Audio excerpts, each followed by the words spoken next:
Hi friends, మీకు ఈ video నచ్చితే లైక్ చేయండి, సబ్స్క్రైబ్ చేయండి. కార్తీక్ పుట్టినరోజు కావడంతో ఇంట్లో ఉన్న వాళ్ళందరూ గుడికి వచ్చి కార్తీక దీపాలు వదలడానికి కోనూరు దగ్గరికి వెళ్తారు. జోష్న కూడా అక్కడికి వస్తూ ఉంటుంది. అది చూడగానే ఇంట్లో ఉన్న వాళ్ళందరూ ఒక్కసారిగా షాక్ అయిపోతూ ఉంటారు. ఇంతలో అక్కడున్న జోష్న, మీరందరూ ఇక్కడికి వస్తారన్న విషయం నాకు తెలియదు. దేవుణ్ణి మొక్కుకోవడానికి ఇక్కడికి వచ్చాను.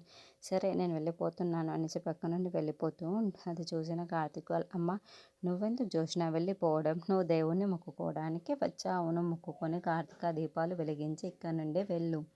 నా కార్తీక్ బర్త్డే రోజు ఎవరిని బాధ పెట్టడం నాకు ఇష్టం లేదు అని చెప్పేసి అంటూ ఉంటుంది.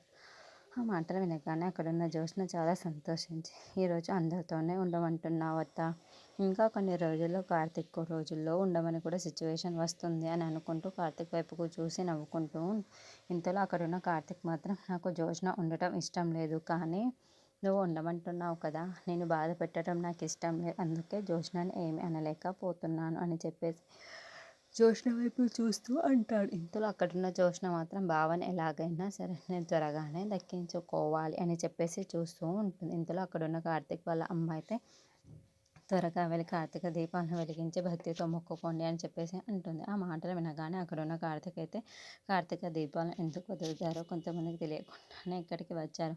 ఆ దీపాలకు వదలదు.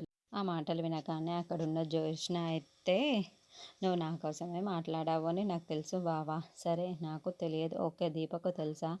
దీపకు తెలిస్తే ఒకసారి చెప్పామను అని చెప్పేసి అంటుంది. ఇంతలో అక్కడున్న దీప కూడా మౌనంగానే ఉండిపోతుంది. ఏంటి దీప, అంత మౌనంగా ఉండిపోయావు? నాకు తెలియదని బావ హేళన చేశాడు. నీకు కూడా తెలియదా? అన్ని విషయాలు తెలుసంటావు కదా అని చెప్పేసి అంటూ ఉంటుంది.